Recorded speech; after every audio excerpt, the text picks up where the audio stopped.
under the current circumstances.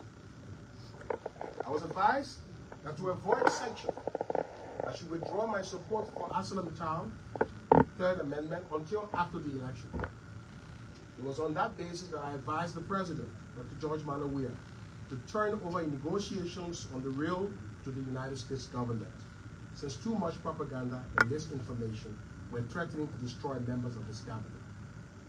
The President obliged, and the Americans for a brief moment tried to bring both HPX and ArcelorMittal together to reach some understanding on the multi-user rail system. Meetings were held in London and Washington.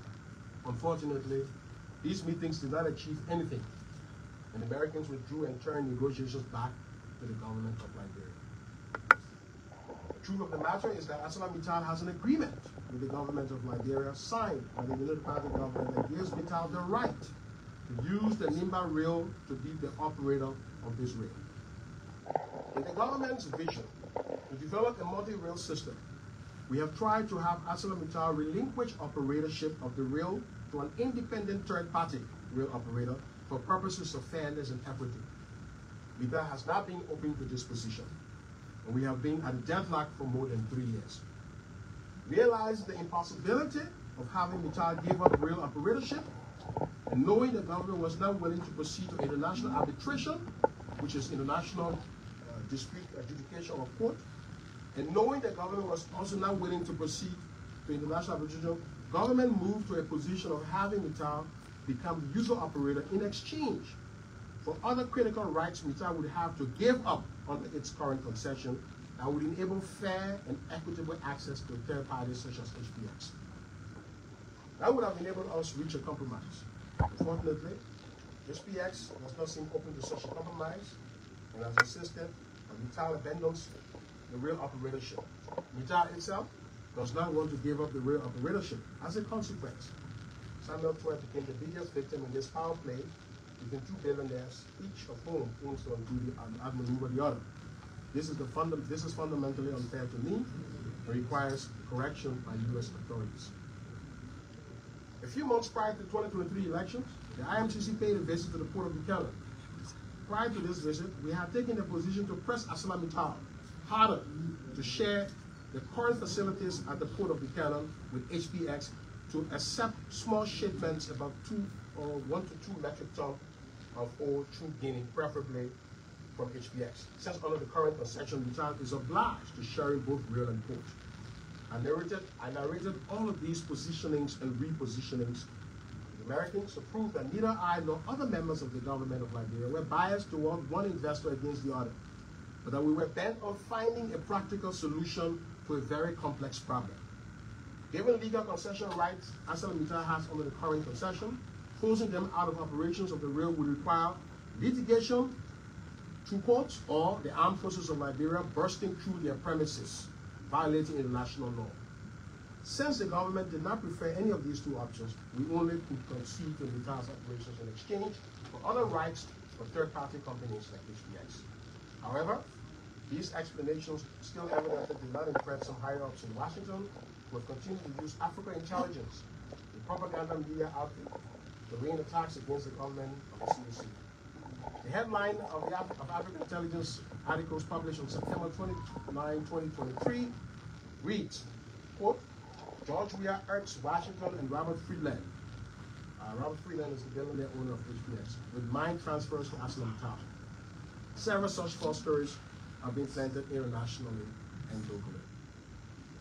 As we leave government, we have left copious transition notes to guide the new administration on these complex and difficult issues. The latest thinking is to find a way for HPX to share the port of Buchanan, for ArcelorMittal to share the port of Buchanan with HPX, since it may take too long for HPX or other third parties to develop separate berth capacities at the Buchanan port. We wish the new administration locked in these negotiations and look forward to Liberia having fair and equitable multi-user rail system. I have related the above factual pieces of information to show that publicly available information on which individuals have been sanctioned or have been placed on visa restrictions are not reliable to use to destroy the lives of decent characters who have worked years to earn and build their reputation. This architecture of disinformation has been deployed to undo the CDC and powerfully connected persons. These public designations, without any due process, without any investigation to which those who are accused are involved, where they have the chance to dispel rumors and counter misrepresentations or misinformation, do not represent the values and norms of the democratic, free-loving America I have admired since my youth. I will argue here publicly that these outcomes do not represent the stated foreign policy objectives as conceived and understood by Secretary of State Tony Anthony Blinken, Secretary of the Treasury Janet Yellen, and my President Joseph R. Biden. I know these outcomes are the work of powerfully placed officials or bureaucrats within the U.S. government who have deep connections and relations here in Liberia and who are sworn to and are committed to weakening the CDC. The recent designations are a mere strategy to disorganize the CDC while the incoming government struggles to find its bearing and to prevent a powerful, experienced, and knowledgeable CDC from mounting the fiercest political opposition.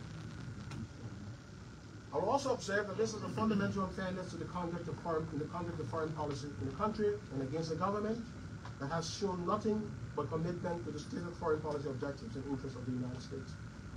President Tweah has advised his cabinet that the larger calculus of foreign policy considerations impinging on American interests, he stands with the American people.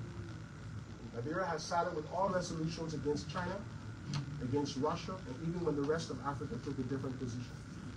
Most recently, in the United Nations resolution to end war in the Gaza Strip, which would bring peace and end the killing and suffering of Palestinians, Liberia stood with America to say no to ending war. Despite this support, we still see the dismantling of the CDC. Yet we are made to believe that these designations are targeting individuals only. The evidence at our disposal, we beg to disagree. The post-elections timing and character of recent designations are even more confusing and suspect.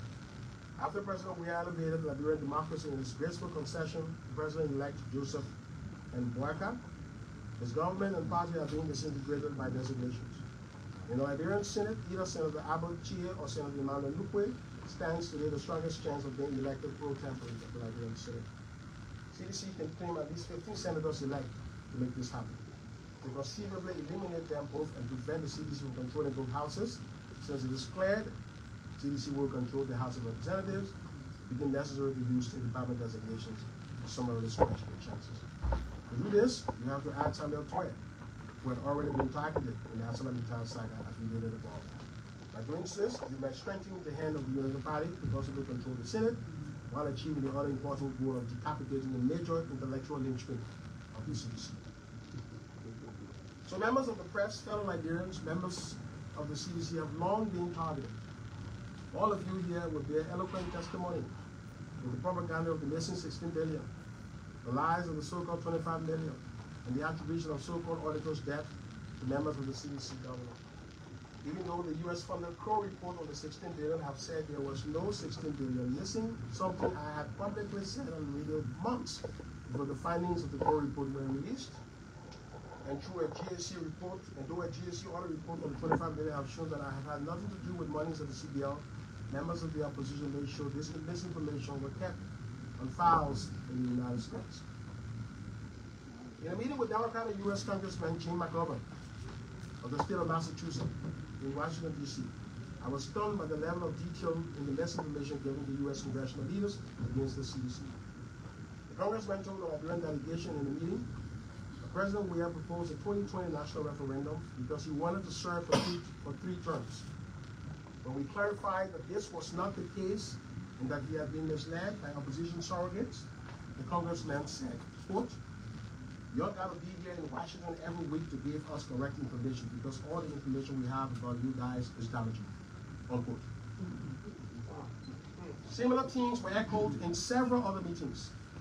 It was clear to us that while we struggled to stabilize Liberia's difficult macroeconomic situation and fought the COVID-19 epidemic, the opposition was spouting propaganda garbage from the CDC government in Washington. By the time we had turned our gaze to Washington, significant damage had been done. Today, we are paying a costly price for this neglect. All the efforts to destroy the national image of the CDC ignore the massive progress the government has been making on governance, in the fight against corruption, on transparency in public finances. Under difficult circumstances, we raised the biggest slice of domestic revenue to date, increasing domestic revenue by 3% of GDP. We brought inflation down from 30% to a single digit in a year, arguably the fastest inflation collapse in history. We regularized the backlog of government audits we inherited from the Unity Party, and more importantly, we ended disclaimers due to the lack of financial reporting that was the norm of the Unity Party. We stood up a new NACC, where commissioners are beyond removal by any sitting president, setting the gold standard for independence. We braved the storm and reformed a broken and dysfunctional wage system, without which our government would have collapsed. I doubled dare and challenged the incoming administration to reverse that reform and bring back wage and large pay gaps between government workers of the same qualification and experience. All these achievements have been confirmed separately in various reports by the World Bank, the International Monetary Fund, the Millennium Challenge Corporation, and several other international organizations. Over the last 2 years of MCC scorecards, the CDC administration has produced the best performance on the scorecard since 2007, when it started. President-elect Joseph Boakai, I believe, should have on his agenda engaging MCC on how Liberia can secure US $500 million compact now that the government of President Tweah has laid the groundworks for marked improvements in a range of governance areas. Yet after all these achievements, somehow, some at the State Department have never shown a profound appreciation of the gains we have made. The last ambassador sent here, Mr. Michael McCarthy, came in effective opposition to the government of President Tweah. In meetings at State and Treasury, I have copiously argued that there is a disconnect between how State and Treasury were gauging the performance of President Tweah and the government and how other institutions were assessing our performance. Today, even after the President has graciously conceded, operators have determined to execute their plan, destroy the CDC, uproot the grassroots mobilization capacity of the CDC, cripple the electoral center of the CDC by potentially destroying the careers of professionals like me through public misinformation and affair to the U.S. government. None of these things was done to officials of the Unity Party, whose Auditor General John Mullen II once said, and I quote, Ellen Johnson Sirleaf and Joseph Boakai's Unity Party government is 3 times more corrupt than the government of President Charles Taylor, unquote. Sometimes in life, we have to face the dilemmas and the challenges of fundamental unfairness. These add to the strength of our character and to our resolve. No matter what, as we as respective persons and as political institutions dubbed the CDC will and must prevail. As a father and a husband, I will fight injustice leading out to me and my family, irrespective of the might of the power, of the individual or of the country inflicting that harm. I've always loved the United States and its abuse. I lived close to a decade as a resident of the United States and received graduate education there. America is truly a great country and a great democracy. However, in as much as I loved America, I did not become an American citizen. I have 6 children, one of whom was born in the United States. Now, even this American child has been prevented from entering the U.S. because of this designation. My youngest daughter, Tweah, is 2 years old, and I am 52 years old. In 10 years, she will be 12, and I will pray to be around to have an honest discussion about this designation, its fairness, and how she sees its impact on her life. But this is the world in which we live today. Power can be used to construct, and it can equally be used to destroy. In this digital information age, the age of social media where information moves faster to impact or to destroy, there is a role in the American value regime for corrective justice. In 1963, President John F. Kennedy's luminous inaugural lit the flame of the moral arc of American global leadership that had been exercised since the dawn of the 20th century. Kennedy said, and I quote, "To those people in the huts and villages of half the globe struggling to break the bounds of mass misery, we pledge our best efforts to help them help themselves, for whatever period is required, not because the communists may be doing it, not because we seek their votes, but because it is right. If a free society cannot help the many who are poor, it cannot save the few who are rich," unquote. Kennedy's admonition had been in full swing as the beacon of American altruism and will remain in full swing for the more than 6 decades since its death. No other country has borne the burden of history to right the grievous wrongs of the 20th century than the United States. America played a major role in the defeat of German Nazism, and is the bedrock of the Bretton Woods international system, which is why the headquarters of the United Nations, the World Bank, and the International Monetary Fund are located in the United States. America funded the Marshall Plan that rebuilt Germany. America has contributed the biggest aid to all of Africa and to the Third World in the last 6 decades since the demise of John F. Kennedy. America has hugely helped the spread of Christianity and Christian values of love and forgiveness around the world. So yes, in many ways, the United States has sterling claims to the global competition for moral leadership. The perverted use of American power by bureaucrats in the landscape of international diplomacy has led to rising anti-American sentiments around the world. Treasury and state designations have a critical role in changing behavior in Africa and around the world. Their misuse or their overuse can pose problems for America. Sanctions cannot and must not be used as a tool to destabilize a democracy, such as Liberia, or to weaken an opposition. 7 persons receiving designation in the space of 3 years from largely one side of the political divide in a country that is both a democratic and has more recently become a macroeconomic exception in West Africa should tell U.S. cabinet secretaries, U.S. congressional leaders, and U.S. presidents that something is afoul and requires a holistic review. I hope in fighting to overturn the injustice that has been meted out to me and my family, I can contribute immensely to perfecting the use of American power for the greatest good of the world and of humanity. I thank you.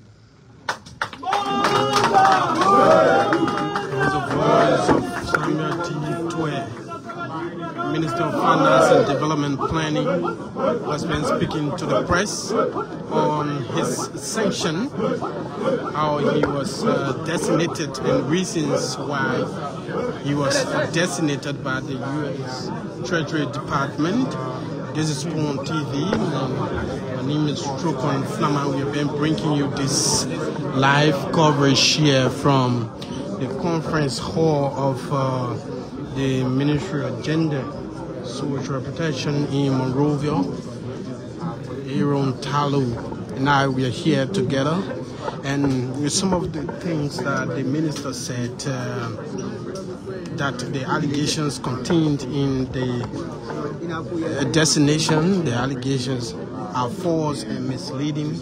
They are intended to weaken intellects of the CDC government, especially those who are intellectual and those who are educated within the ranks and file of the CDC, receiving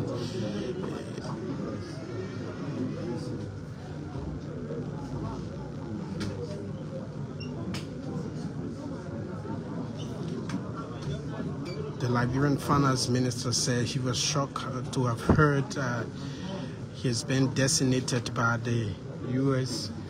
Treasury Department after getting the news that his child has been doing well in school, and the same day he got the news that he was designated. But he believes his designation came from his involvement into the Aslameta and HPX railway saga between the two companies. And as you may know, HPS belongs to the U.S. government, and the Aslameta has been struggling to ensure that they maintain the concession agreement with this country.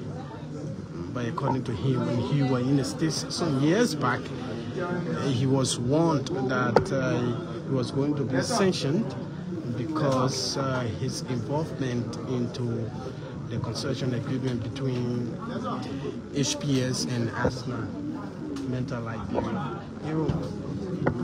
So, Chairman, firstly, as you look at the Finance Minister of Fiscal Morphology, it tells you that the Finance Minister, the outgoing Finance Minister, is worried. You know Samuel Tweah, you cover Samuel Tweah activities in town past when it comes to address the media. He he has been one person who has been very vocal when it comes to articulating the government policy, and even when it comes to speaking on issues, right? But for today, you saw Samuel Tweah.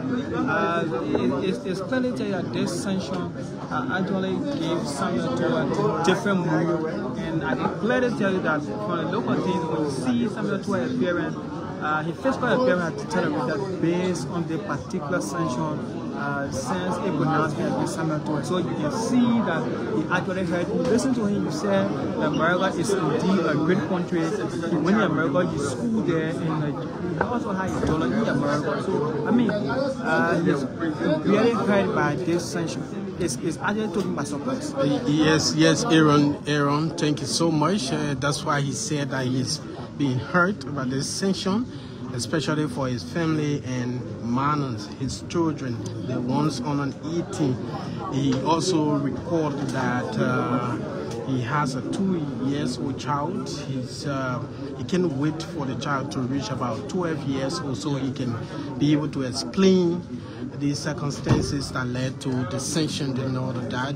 He also you spoke about his appearance. Yes, his appearance. As you can see, you know Samuel Tweah. He has been somebody who is very vocal. Even he is a jovial person. But today you saw Samuel Tweah, and look, this place is fully air conditioned. But you saw Samuel Tweah, and I mean, he saw profusely. You saw his face come up. It tells you that something wrong. I mean, he's not actually happy. But again, it has already happened. Look, you just gotta live with what happened to you. There's nothing you can do about it. You gotta live with it. Look, even to explain to your 2-year-old daughter when she turned 12 years old, it'll be very difficult and sticky. It'll be very sticky and difficult. Okay, thank you so much, Aaron Talu and myself. We have been here. My name is Stroke on Flammer. This is Spoon TV. That's how we like to draw down the curtains here. Minister Samuel Tweah has spoken to the world about his sanction. He looks worried in his physical appearance. He has really, he looks depressed, as you can see in the video.